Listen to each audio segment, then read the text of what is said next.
আসসালামু আলাইকুম। আজকে আমি আপনাদেরকে দেখাবো আমার নিজ হাতে লাগানো কিছু সবজির চারা। দেখেন এখানে প্রথমে আমি সিমের চারা লাগাইছিলাম, তারপর বাঁশ দিয়ে গুঁড়ি দিছি। গুঁড়ি দেওয়ার পর দেখেন মাশাআল্লাহ খুবই সুন্দরভাবে উঠছে এটা। আলহামদুলিল্লাহ, আসলে এটা আল্লাহরই রহমত।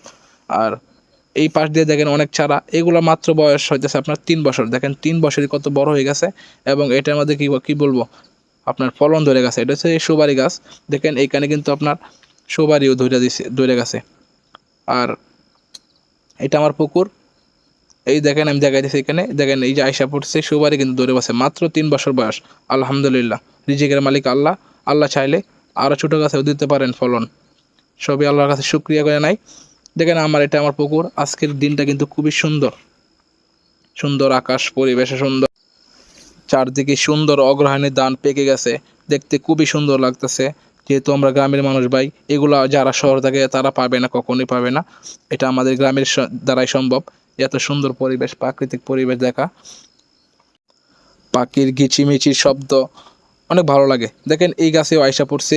আলহামদুলিল্লাহ, সুপারি দুইটা বাধা ধরছে এটার মধ্যে। দেখেন এখানে একটা শাক দেখতেছি।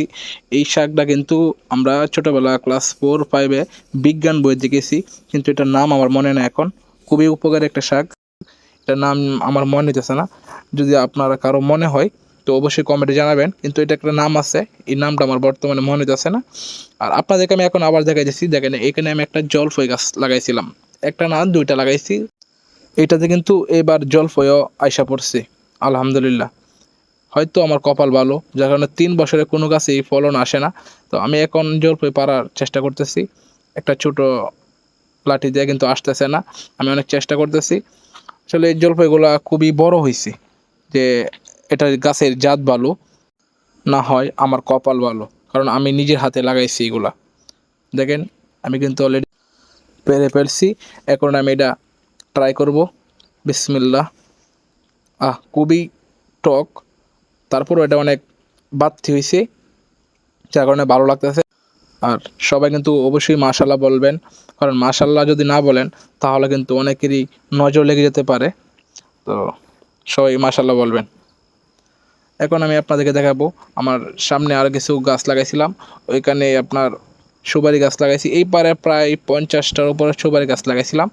মোটামুটি সবগুলোর মধ্যেই ফলন দেখা দিছে।